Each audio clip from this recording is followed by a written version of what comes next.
Welcome to my channel, Jesus Marvel Ministries, Bible Study. దయచేసి యొక్క దినభాగముగా యెషయా గ్రంథము 52వ అధ్యాయం మనం చూసినట్లయితే ప్రియమైన వారలారా, ఈ భాగములో రాయబడినటువంటి విషయాలను పరిశీలనగా చూసినప్పుడు, లెమ్ము లెమ్ము నీ బలము ధరించుకొనుము, పరిశుద్ధ పట్టణమైన యెరూషలేమా నీ సుందర వస్త్రములను ధరించుకొనుము. దేవుడు మనం ఎక్కడైతే ఏ స్థితిలో అయితే ఉన్నామో ఆ స్థితిలో నుంచి లెమ్మంటున్నాడు. బలాన్ని ధరించుకోమని చెప్తున్నాడు. సుందరమైన వస్త్రములను ధరించుకోమని చెప్తుంటున్నాడు. దేవుడిచ్చిన పరిశుద్ధ వస్త్రాలు, రక్షణ వస్త్రం, సుందర వస్త్రాలు ఎన్నో ఉన్నాయి. భూమి మీద ఆత్మ సంబంధమైన వస్త్రాలు ఎన్నో ఉన్నాయి. అటు వాటిని ధరించుకొని ఆత్మ సంబంధమైన అటు బలాన్ని పొందుకొని ప్రభువు కొరకు మనం లేచి నిలబడేవారు ఉండాలనేది దేవుని ఉద్దేశం. కనుక నువ్వు ఎక్కడైతే బలహీనపడ్డావో, పడిపోయావో, జారిపోయావో, ఎక్కడైతే నువ్వు దేవునికి దూరం అయ్యావో ఆ స్థితి నుంచి లేచి రమ్మంటున్నాడు దేవుడు. ఈ రోజున మనుషులు ఎవరైనా సరే కొన్నిసార్లు బలహీనపడతా ఉంటారు, కొన్నిసార్లు పడిపోతారు, జారిపోతారు. ఆత్మీయ సంగతుల యొక్క గ్రహింపు లేక కొన్ని విషయాల్లో దేవునికి అవిధేయులుగా మనం జీవిస్తూ వచ్చి ఉండొచ్చు. వాటిని నువ్వు తెలుసుకొని గ్రహించి మనసునకు తెచ్చుకొని, అందుకే ఇక మీదట సున్నతి పొందని వాడు ఒకడైనను అపవిత్రుడు ఒకడైన నీ లోపలికి రాడు. అపవిత్రత అనేది నీలోకి రాకుండా, సున్నతి పొందని స్థితి నీలో ఉండకుండా, నీవు రక్షణకు తగినట్లుగా ఎటువంటి అపవిత్రత నీలో లేకుండా ధూళి దులుపుకొనుము, యెరూషలేమా లేచి కూర్చుండుము. కనుక ధూళి దులుపుకోవటం అంటే, లోకంలో కొన్నిసార్లు మనకి రోడ్ల మీద వెళ్తూ ఉన్నప్పుడు ఎంతో ధూళి, వ్యర్థమైనవన్నీ మన యొక్క దేహానికి అంటుతూ ఉంటాయి. అవి అంటకుండా ఏముండవు. ఎందుకంటే లోకంలో మనం వెళ్తున్నప్పుడు ఎన్నో రకాల ధూళి మన మీద వచ్చి పడుతుంది. దాన్ని మనం ఏం చేయాలి? దులుపుకోవాలి. దులుపుకుంటే ఆత్మీయంగా మనం శుభ్రపరచబడతా వస్తాం. లేచి కూర్చోవాలి. చెరపట్టబడినప్పుడు సియోను కుమారి నీ మెడకట్లను విప్పివేసుకొనుము. కొన్నిసార్లు అపవాది మనల్ని చెరపడుతుంది.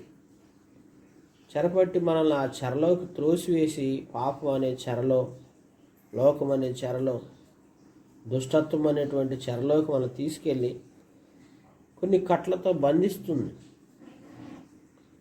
మెడకట్లు వేస్తుంది. మెడకి కట్లు వేసి మళ్ళీ బంధించేస్తుంది. అందుకే కదా కొన్ని కట్లు మెడలకి వేస్తారు, గేదెలకి, ఇట్లాంటి వాటికి. చూసారా? తాడేసి మెడకేసి కడితే ఇంక ఎక్కడికి పోదు. ఆ కట్టు తెంచేంత వరకు అది ఇంకా స్థలం నుంచి కదలదు అక్కడి నుంచి. అట్లానే మన జీవితంలో కొన్ని కట్లు ఇప్పు వేసుకోవాలా, మనంతటా మనమే ఇప్పుకోవాలి. ఎందుకంటే దుష్టుని యొక్క పని ఏంటంటే కొన్ని కట్లు వేసి మనల్ని బంధిస్తుంది. కొత్త నిబంధనలో మరి ఆ యొక్క సేనాదయం పట్టిన వ్యక్తిని ఎన్నో కట్లు వేసి బంధించేసింది. ఎన్ని కట్లు! అతని ఒంటి నిండా కట్లే. అతనైతే మరి బంధించారు మనుషులు.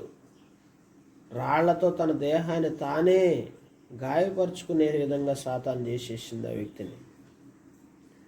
ఎవరండి రాళ్లతో తమ దేహాలను తాము గాయపరుచుకునేవారు? మనుషులు ఎవరైనా ఉంటారు ఈ భూమి మీద? ఆలోచించండి. మనం రాళ్ళు తీసుకొని మన దేహాన్ని మనమే గాయపరుచుకుంటాము. అంతగా మనుషుని కట్ల చేత బంధించి వేసింది. ఈ రోజున మనుషులందరూ తమ్మును తాము గాయపరుచుకునే విధంగా సాతాను చేయగలదు. తమ్మును తాము బలహీనపరుచుకునే విధంగా, తమ్మును తాము ఆత్మీయంగా నష్టపోయే విధంగా చేసేదే అపవాది. కనుక అపవాది యొక్క కట్లలో ఊరిలో చిక్కుకోదు. ప్రియమైన వారలారా, నువ్వెవరైనా సరే ఏ స్థితిలో ఉన్న ఆ స్థితి నుంచి నువ్వు బయటికి రావాలి. యెహోవా సెలవిస్తున్నదేమనగా, మీరు ఊరకై అమ్మబడితిరి కదా, రోకలేకకే మీరు విమోచించబడదరు. అమ్మబడినప్పుడు ఎట్లా అమ్మబడ్డాం? అమ్ముడుపోయాం మనం. ఆయా రీతులుగా పాపం అనే దుష్టత్వంకు మనం అమ్ముడుపోయినప్పుడు ఏమన్నా డబ్బులు ఇచ్చామా, ఖర్చు పెట్టామా అమ్ముడుపోవటానికి? లోకంలో బలహీనతలకు చోటిచ్చినప్పుడు, అనేక కట్ల చేతను బంధించబడతా వచ్చినప్పుడు నువ్వేమన్నా అమ్ముడుపోయావా? అమ్ముడుపోలేదు కదా. నువ్వేమి అమ్ముడుపోకుండానే, మరి దేవుడు నీవేమి ఇవ్వకుండానే నువ్వు ఎట్లయితే లోకంలో పడిద్రోగిపోయి అమ్ముడుపోయావో, అలాగే దేవుడు రోకలేమి ఇవ్వకుండానే విమోచించాడు కదా నిన్ను. దేవుడైన యెహోవా అనుకున్న చేయముందేమనగా, తాత్కాలిక నివాసం చేయుటకై పూర్వకాలమున నా జనులు ఐగుప్తులకు పోయిరి. ఐగుప్తు పాపం, లోకం, దుష్టత్వం, తాత్కాలికమైంది పాపం. పాపం అనేది ఎప్పుడు కూడా ఆత్మీయంగా కూడా మానవుని యొక్క జీవితంలో నష్టాన్ని తెచ్చిపెడుతుంది. పాపం అనేది ఎప్పుడు కూడా తాత్కాలికమైంది, అది శాశ్వతమైంది కాదండి. అందుకే మానవుడు తాత్కాలికమైన వాటికి అమ్ముడుపోతుంటున్నావే, అవసరం లేని వాటికి, వ్యర్థమైన వాటికి, నిరర్ధకమైన వాటి కొరకు ఎందుకు అమ్ముడుపోతుంటున్నావు? అమ్ముడుపోతే ఏమవుతాం ప్రియులారా? ఐగుప్తులో ఎంతకాలం ఉండగలుగుతాం? దుష్టత్వంలో ఎంతకాలం ఉంటాం? అది తాత్కాలికమైంది. కనుక ప్రియ సహోదరి సహోదరుడా, పాపం అనే దుష్టత్వం నుంచి నువ్వు బయటికి రావాల్సిన అవసరం ఉంది. తాత్కాలికమైన సుఖం కోసం, అందుకని అల్పకాల పాపభోగం అనుభవించుట కంటే నా దేవునితో శ్రమ అనుభవిస్తానేనని మోషే గారి తీర్మానం. లోకం అనే పాపములో అనుభవించడానికి బాగుంటుంది, కానీ దేవునితో ఉండేవారికి ఎన్నో శ్రమలు ఉంటాయి. ఎంతో శ్రమతో కూడుకున్నదై ఉంటుంది దేవునితో నడిచేటప్పుడు. అయినప్పటికీ దాని యొక్క గమ్యం వేరు, దీని యొక్క గమ్యం వేరు. అల్పకాల పాపభోగాలు అనుభవించేవాడికి ఏ శ్రమలు లేకుండా విలాసవంతంగా తన జీవితాన్ని గడుపుతూ ఉంటాడు. కానీ దాని గమ్యం వేరు. అది చూడటానికి ఎంతో ఆనందదాయకంగా ఉంటుంది కానీ లోకంలో, కానీ దాని గమ్యం చూసినప్పుడు అది భయంకరమైనది. అది నిత్య నరకాగ్ని గుండం, అగ్ని ఆరదు, పురుగు చావదు. అష్షూరు నిర్నిమిత్తముగా వారిని బాధపరిచిన, అష్షూరు బాధకు గురి చేస్తుంది. పాపం అనేది ఒకానొక రోజు మనల్ని బాధ పెడుతుంది. తాత్కాలికంగా ఇప్పుడు సుఖంగా అనిపించవచ్చు కానీ తర్వాత బాధపడతాం. అందుకే నా జనులు ఊరకే కొనిపోబడి ఉన్నారు, వారిని బాధపరచువారు వారిని చూచి గర్జించున్నారు. ఇదే యెహోవా వాక్కు. కనుక మనం బాధపడుతున్నాం. ఊరకే కొనిపోబడినటువంటి పాప దుష్టత్వం నుంచి వేరు చేయబడి లేచి ఆ స్థితి నుంచి, ఆ బాధ నుంచి విముక్తి పొందుకొని దేవుని సన్నిధికి మనం రావాలి. దినమెల్లా నా నామం దూషించబడుచున్నది. దేవుని నామం దూషింపబడకూడదు. దేవుని నామానికి అవమానం వచ్చే విధంగా నీ బ్రతుకుండకూడదు. దేవుడు ఏమంటున్నాడంటే, కావున ఇచ్చట నేనేమి చేయవలను? ఇదే యెహోవాకు. నా జనులు నా నామం తెలుసుకుందురు, నేనున్నానని చెప్పువాడు నేనే అని వారు ఆ దినమున తెలుసుకుందురు. కనుక దేవుని నామాన్ని తెలుసుకుంటున్నావా? దేవుని నామం ఉన్నదని, దేవుడు ఉన్నాడని చెప్పువాడు నేనే అని వారు తెలుసుకుందురు ఆ దినమున అంటున్నాడు. ఏ దినమున? దేవుడున్నాడని మర్చిపోవద్దు. నేనున్నానని చెప్పువాడు నేనే. కనుక దేవుడు ఏమంటున్నాడు తెలుసా? నేనున్నానని చెప్తున్నానయ్యా, నా వైపు చూడండి, నన్ను జ్ఞాపకం చేసుకోండి, నా నామాన్ని స్మరణకు తెచ్చుకోండి, నా నామము తెలుసుకోండి అని సువార్త ప్రకటిస్తున్నాడు. ప్రియులారా, సువార్త ప్రకటించుచు సమాధానము చాటించుచు సువార్తమానం ప్రకటించుచు రక్షణ సమాచారం ప్రచురించు వాని పాదములు, నీ దేవుడు ఏలుచున్నాడని సియోనుతో చెప్పుచున్న వాని పాదములు పర్వతముల మీద ఎంతో సుందరములై ఉన్నాయి.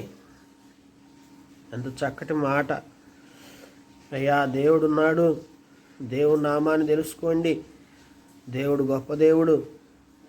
దేవుని కొరకు రండి, లేచి రండి. మీరు ఏ స్థితిలో ఉన్నారో, ఏ కట్ల చేత బంధించబడ్డారో, ఏ ఐగుప్తు కొరకు అల్పకాల పాపభోగానికి ఆశపడుతూ వచ్చారో దాని నుంచి మీరు బయటకు వచ్చి దేవుని వైపు చూడండి అని సువార్త ప్రకటించు, సమాధానము చాటించుచు, సువార్త మానం ప్రకటించుచు, రక్షణ సమాచారం ప్రచురించు అని పాదాలేంటో తెలుసా?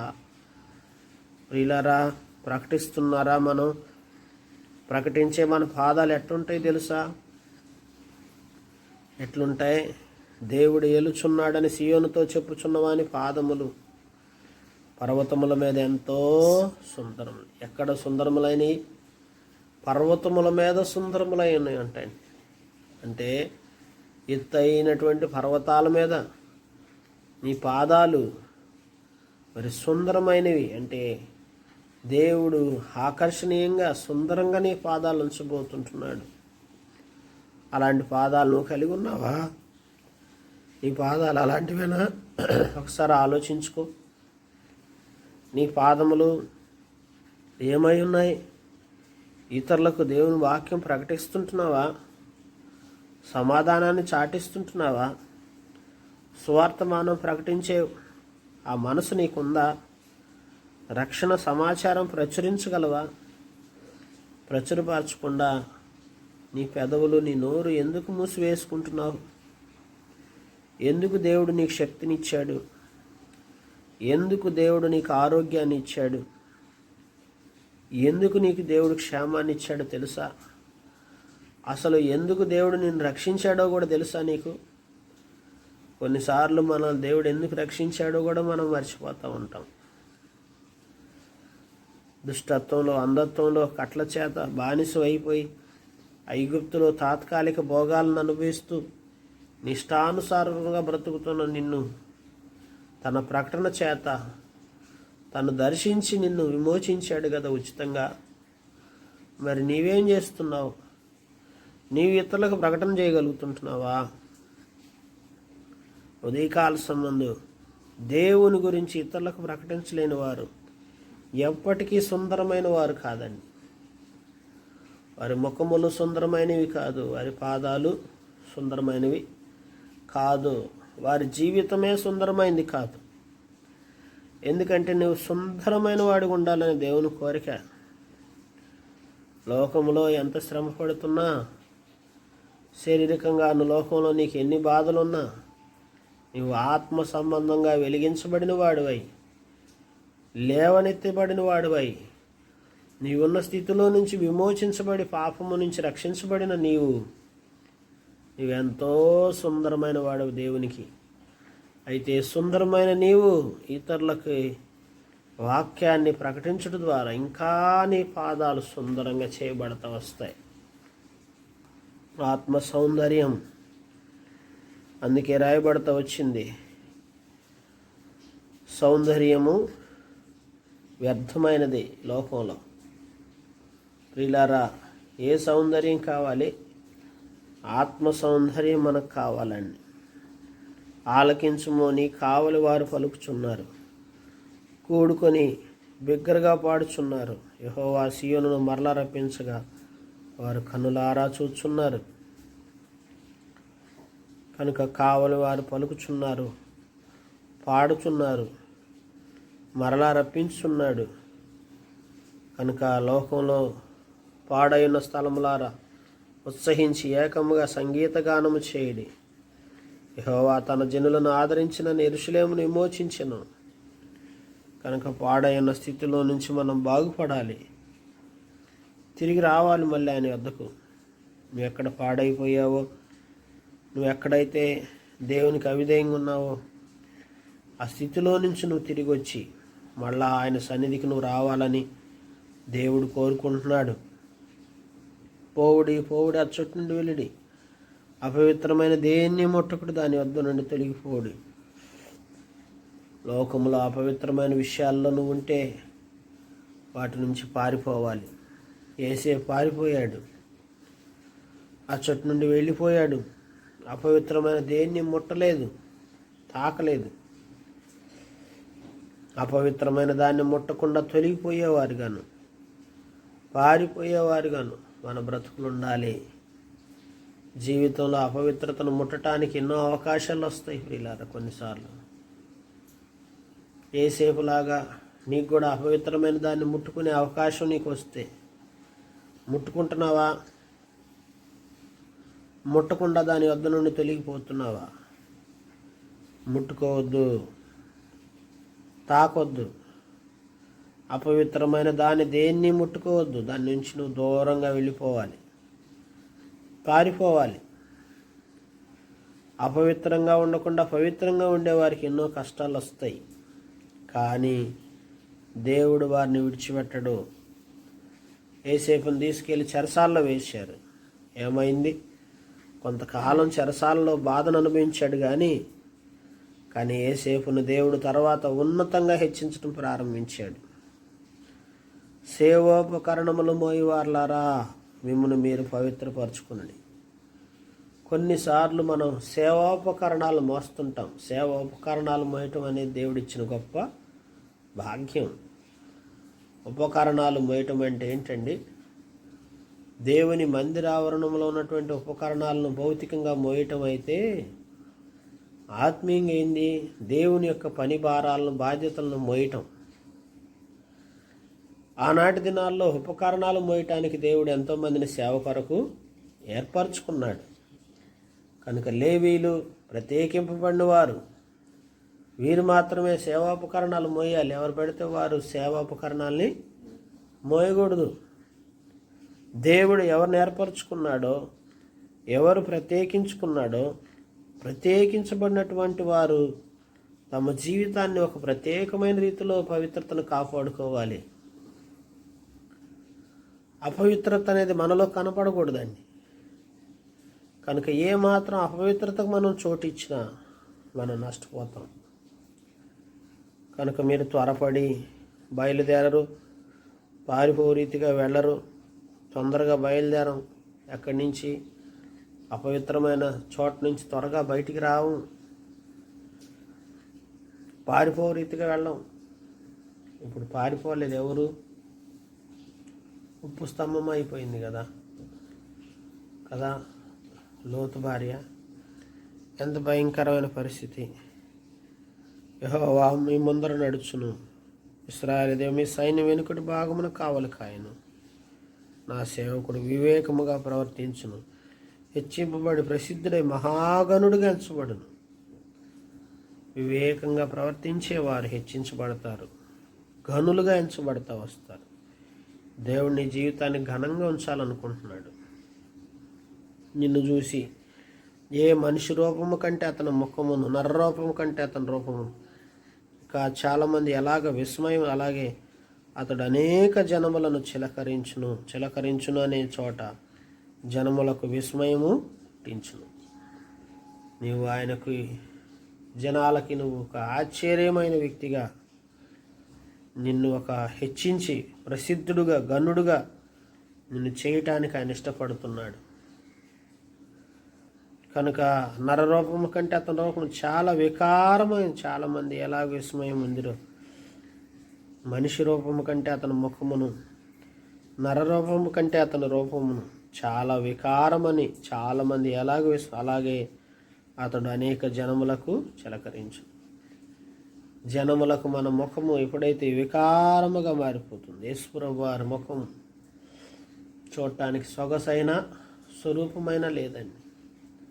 శరీరం అంతా గాయాలే, దున్నబడ్డాడు, ఏడవబడ్డాడు. కానీ ఏమవుతూ వచ్చింది? పునరుద్ధానంలో ఆయన మహిమ తేజస్సు ఎంత ఉన్నతంగా ఉందో. కనుక ముఖమును, నరరూపమును కంటే అతని రూపము చాలా వికారమని చాలామంది ఎలాగ విస్మయం ఉందిరో, అలాగే అతడు జనములకు చిలకరించును, విస్మయము పుట్టించును. రాజులు అతను చూసి నోరు మూసుకొనిదరు, సంగతులు చాలా చూచెదరు, తాము విని దాన్ని గ్రహించరు. రాజులు కూడా చూసి ఏమవుతారు? విస్మయానికి గురవుతారంట, ఆశ్చర్యానికి గురవుతారు. ముఖ తేజస్సు, గొప్ప తేజస్సులో నిన్ను దేవుడు ఉంచాలనుకుంటున్నాడు. ప్రసిద్ధుడిగా ఉండాలి, నువ్వు ఘనుడుగా మారాలి. కనుక తాత్కాలికముగా నీ ముఖరూపము మరి ఆ యొక్క ఉన్న స్థితి అలా ఉన్నప్పటికీ దేవుడు నీ ముఖములో గొప్ప తేజస్సును తేబోతున్నాడండి.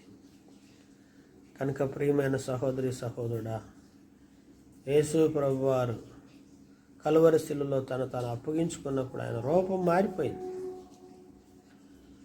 ఆయన రూపం ఎట్లయిపోయింది? వికారముగా మారిపోయింది. చూడటానికి ఏమాత్రం బాగోలేదు. అలాంటి ఆయనను దేవుడు మరి ఉన్నతంగా ఉంచి మరి హెచ్చించాడు, గొప్ప ప్రసిద్ధుడిగా చేశాడు, ఉన్నతంగా తండ్రి కుడిపార్శ్వమున కూర్చుండేటట్టు చేశాడు.